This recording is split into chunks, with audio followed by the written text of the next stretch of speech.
Bonjour et bienvenue dans Outdoor Minds. Nous vivons des changements sociétaux très forts qui impactent les business models des secteurs du tourisme et des sports outdoor.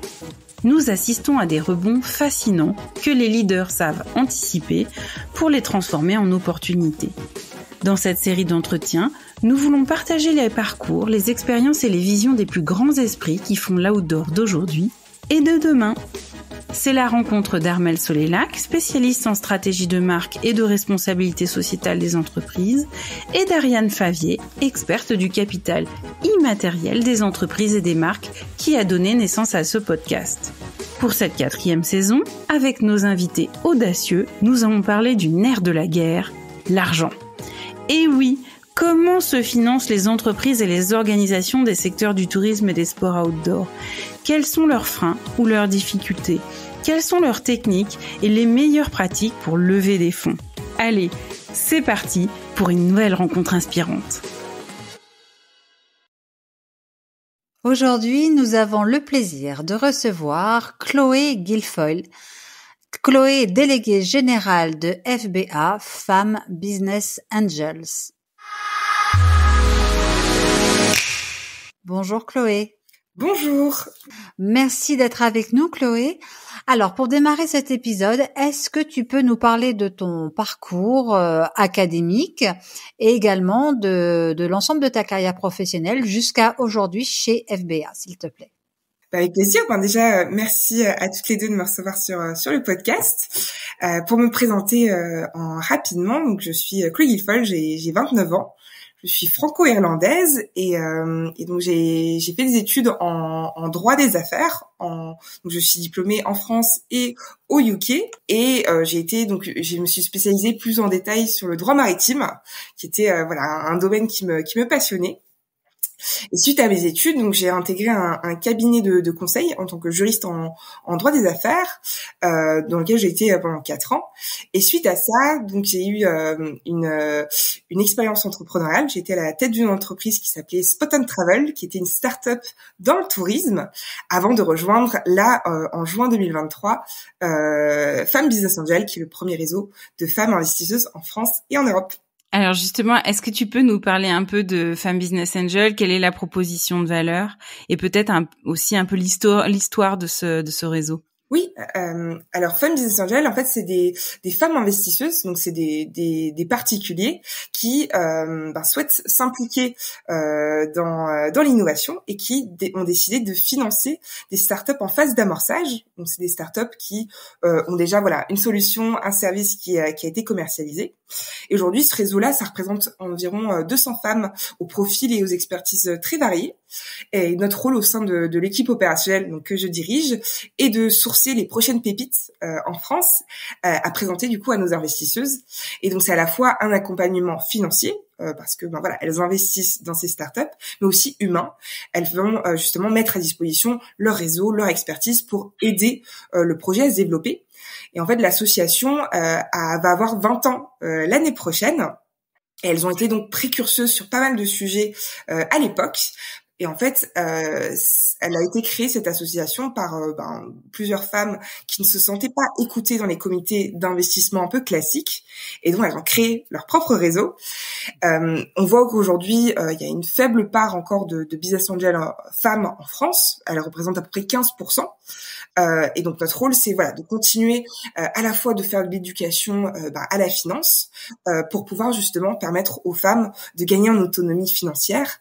Et en parallèle, on travaille justement avec les pouvoirs publics pour défendre les intérêts des femmes qui souhaitent justement s'impliquer dans le financement de projets innovants. Alors donc tu nous dis qu'il a été créé il y a 20 ans ce réseau, donc par des femmes finalement qui avaient besoin de résoudre ce problème donc de financement par elles-mêmes. On n'est jamais aussi bien servi que par soi-même. Comment ça fonctionne ? Comment le réseau investisseuses tel que celui-ci, parce qu'il y a certainement différentes façons de fonctionner, comment ça fonctionne en tout cas chez Femmes Business Angels ? Donc chez Femmes Business Angel, aujourd'hui, on a une équipe opérationnelle qui est composée de 2 personnes, une chargée d'investissement qui est Léa, mon binôme, et de moi-même. Et donc ensemble, on gère le sourcing des prochaines startups qui sont en train de chercher des fonds pour financer leur développement.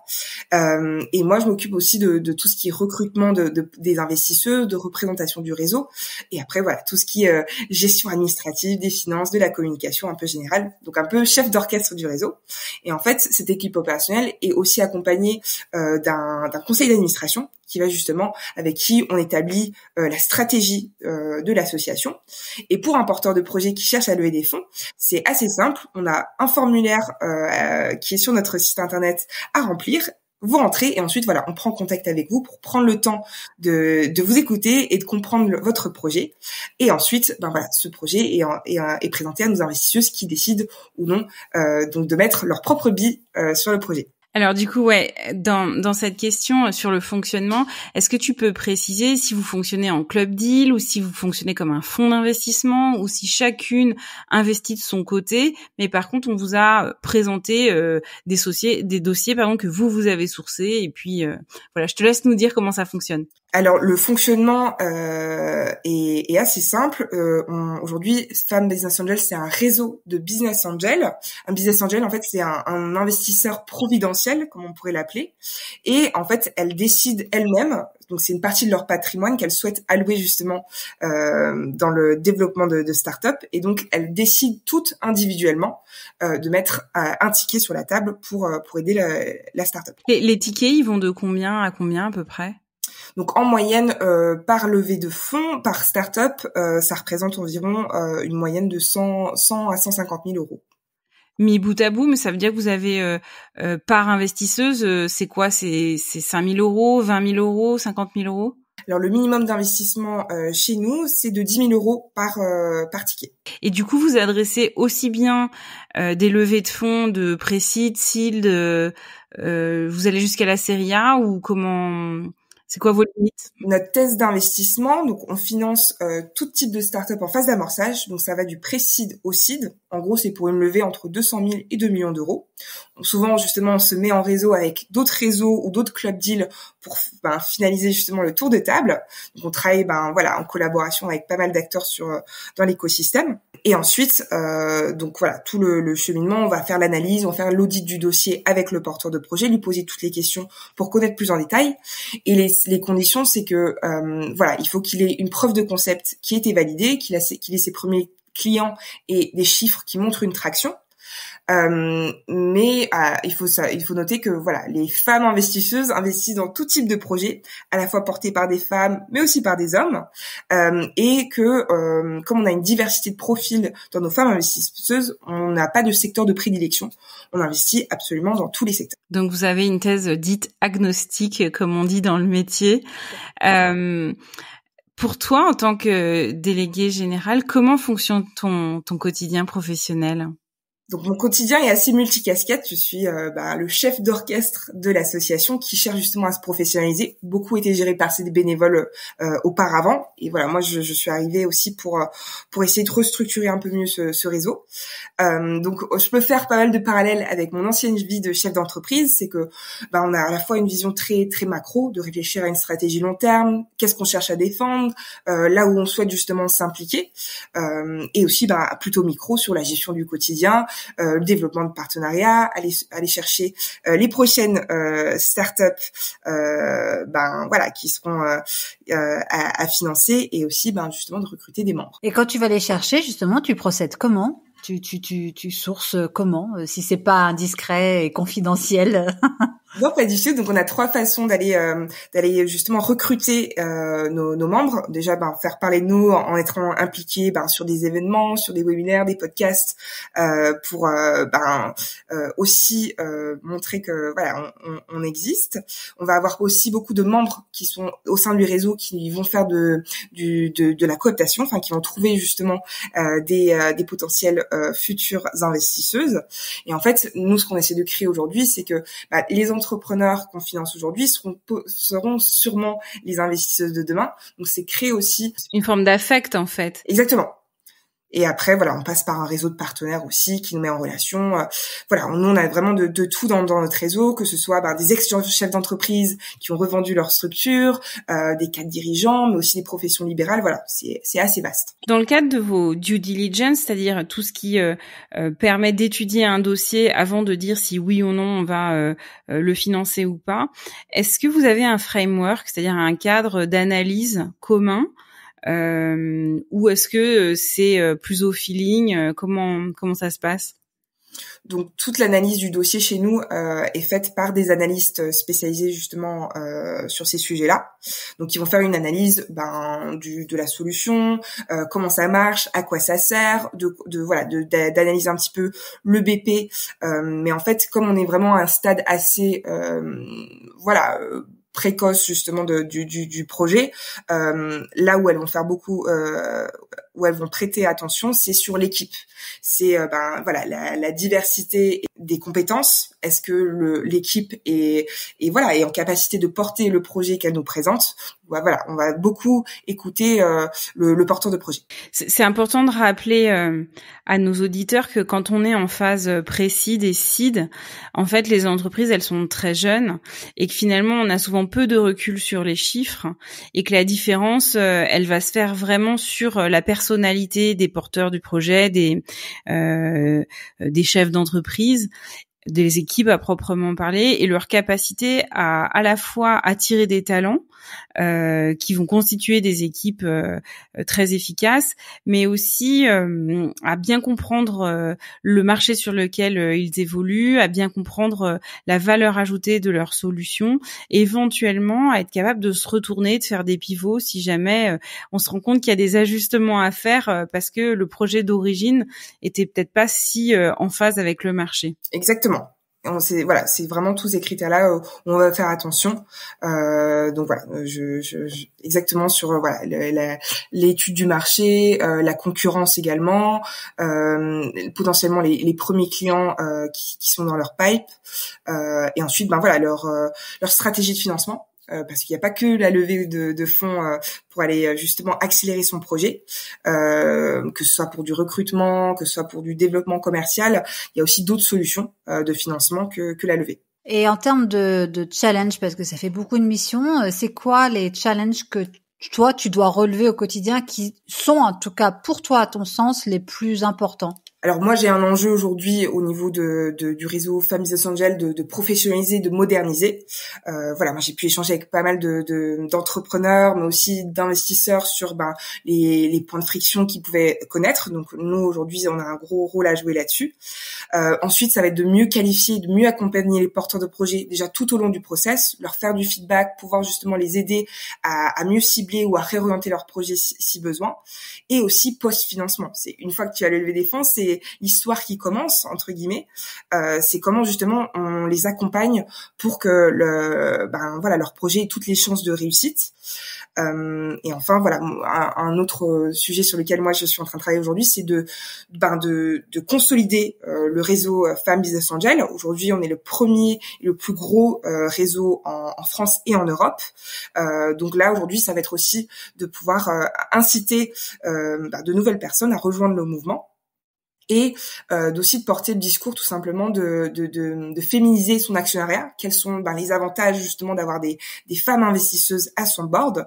Et les études montrent que souvent ça il y a plus de performance, il y a une vision différente qui est amenée, et donc ça consolide des fondations beaucoup plus solides. Alors avant de rejoindre Femmes Business Angel, tu as toi-même créé ta boîte, tu nous l'as expliqué tout à l'heure.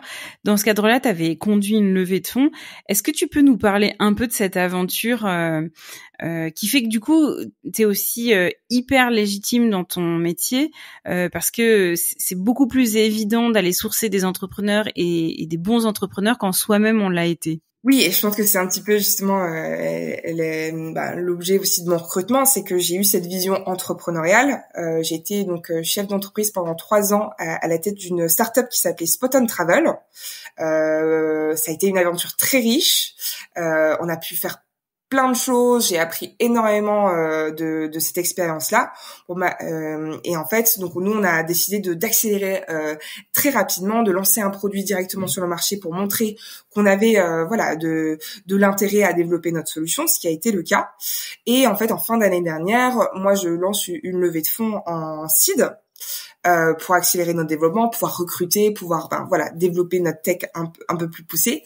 Et justement, nous, on était en train de faire un pivot du B2C au B2B aussi. Donc, je connais très bien ces sujets-là aussi. Et donc, la levée se fait. Je signe mes lettres de mission dans le timing qui m'était fixé. Malheureusement, j'ai décidé de pas poursuivre l'aventure pour différentes raisons. Moi déjà personnellement, il fallait que je trouve aussi un équilibre dans ma vie perso.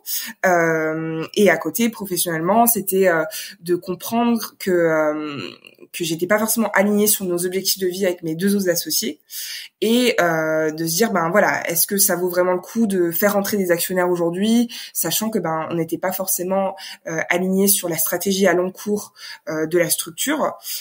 Et donc j'ai décidé difficilement, mais j'ai pris la décision du coup de fermer mon entreprise en début d'année. Et comment on surmonte une expérience telle que celle-ci? Comment tu as géré ça? Par quoi t'es passé?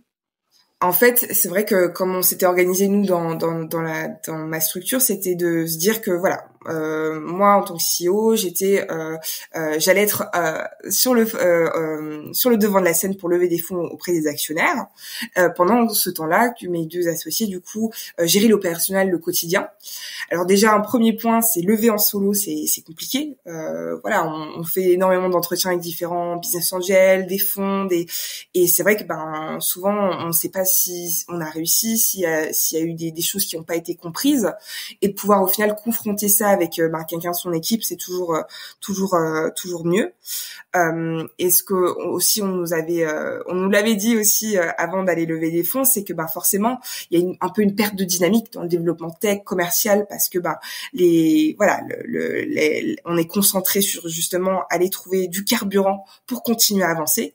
Et donc ça c'était un petit peu les deux difficultés. Et moi, les deux difficultés auxquelles j'ai été confrontée, c'est un désalignement malheureusement avec mes deux associés qui avaient pas forcément les mêmes objectifs de vie. Le fonctionnement start-up ne leur convenait pas toujours. Et de l'autre, continuer à garder un œil sur ce qui se passe dans la structure. On sait qu'une journée n'est que composée de 24 heures.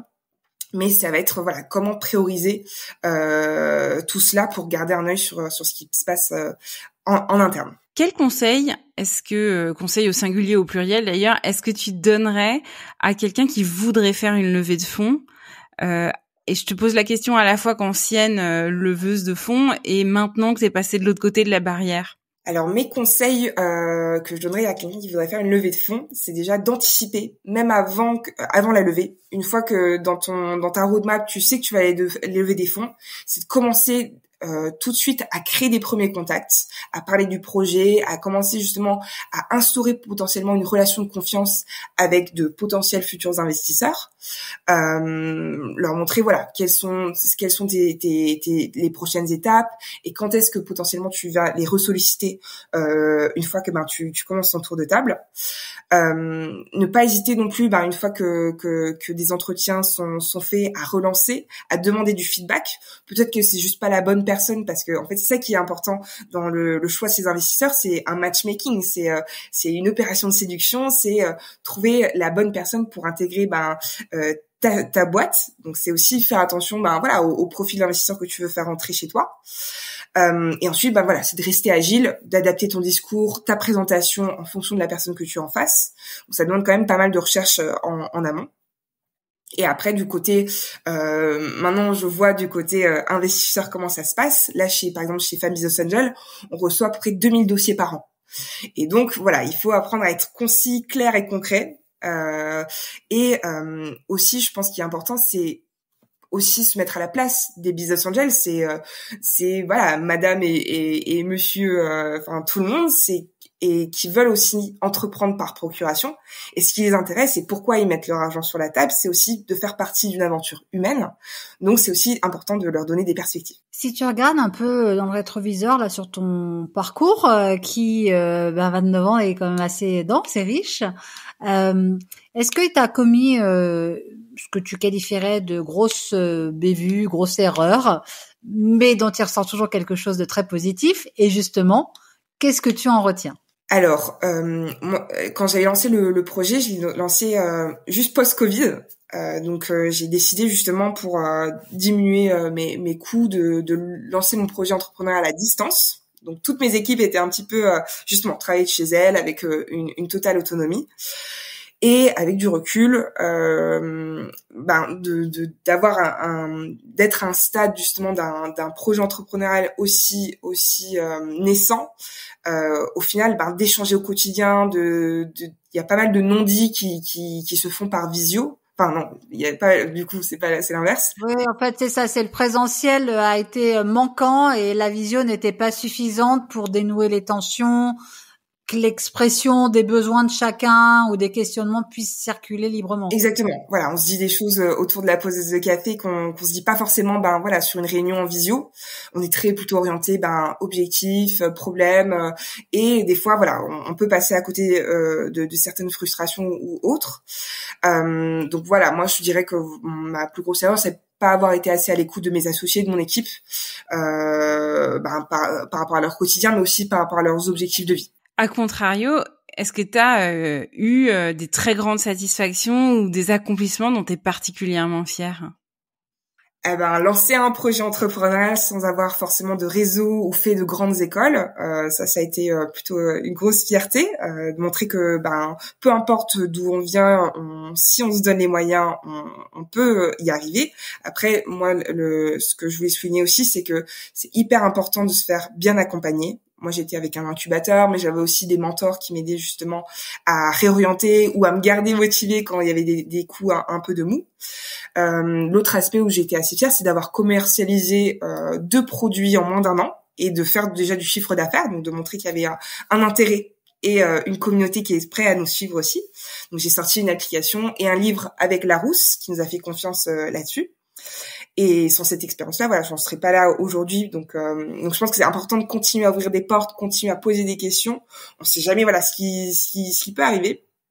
Et sinon, plutôt personnellement, cette expérience entrepreneuriale m'a permis de prendre confiance en moi et de mes capacités et de pouvoir prioriser un projet. Maintenant que je sais que je peux lancer un projet entrepreneurial, voilà, les aspects autres de ma vie sont un peu plus simples à gérer.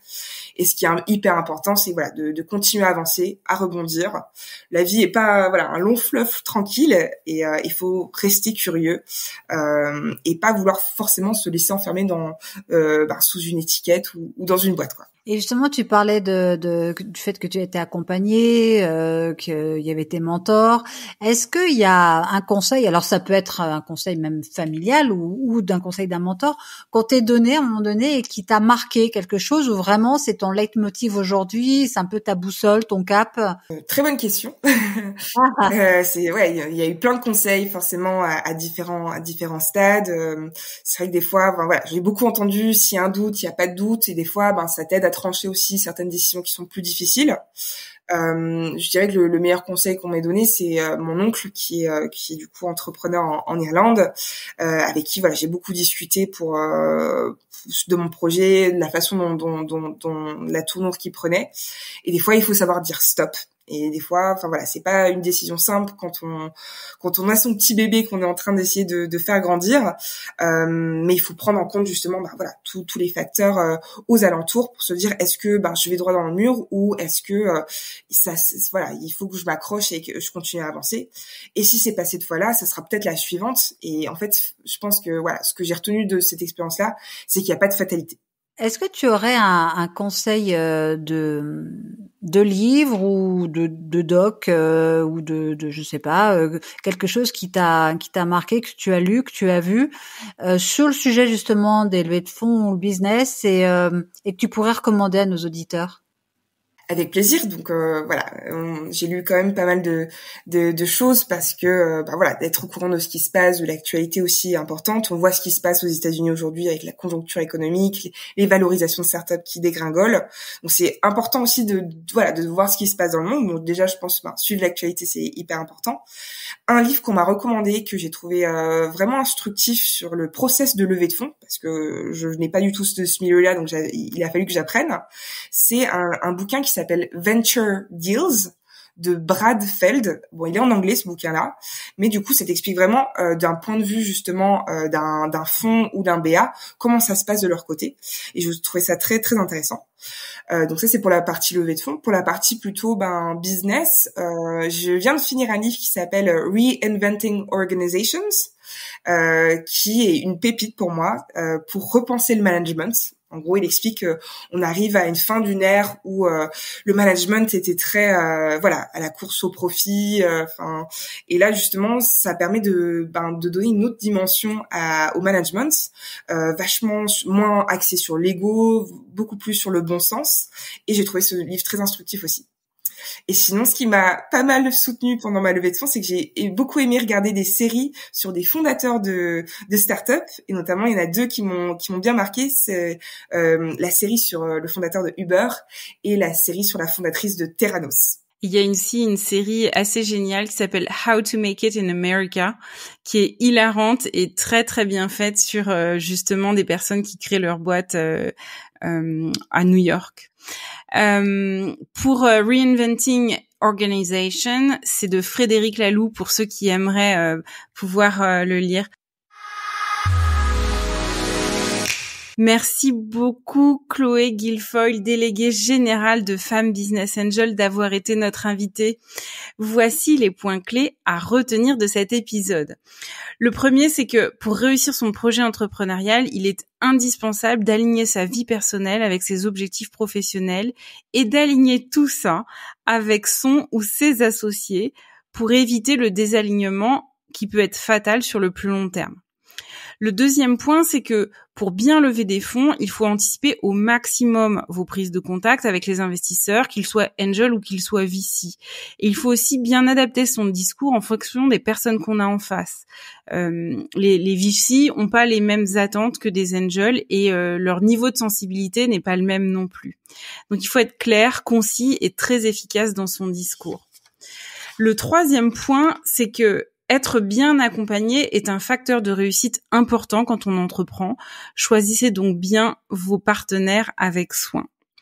Et enfin, il n'y a pas de fatalité. La fin d'une entreprise, c'est pas un échec, c'est simplement une expérience sur laquelle vous allez pouvoir capitaliser très fortement pour la suite. Merci à tous d'avoir écouté cet épisode d'Outdoor Minds. Si vous êtes arrivé au bout, c'est sûrement qu'il vous a plu. Nous vous invitons à le partager autour de vous et à nous soutenir en mettant une note de 5 étoiles avec un commentaire sympa. Cela nous aidera beaucoup à faire connaître cette balado-diffusion et mettre en lumière tous ces leaders qui le méritent. Vous voulez découvrir de nouvelles choses dans le tourisme et les sports outdoor ? Alors nous vous invitons à nous retrouver dimanche prochain avec un invité prestigieux. À très vite pour un nouvel épisode d'Outdoor Minds.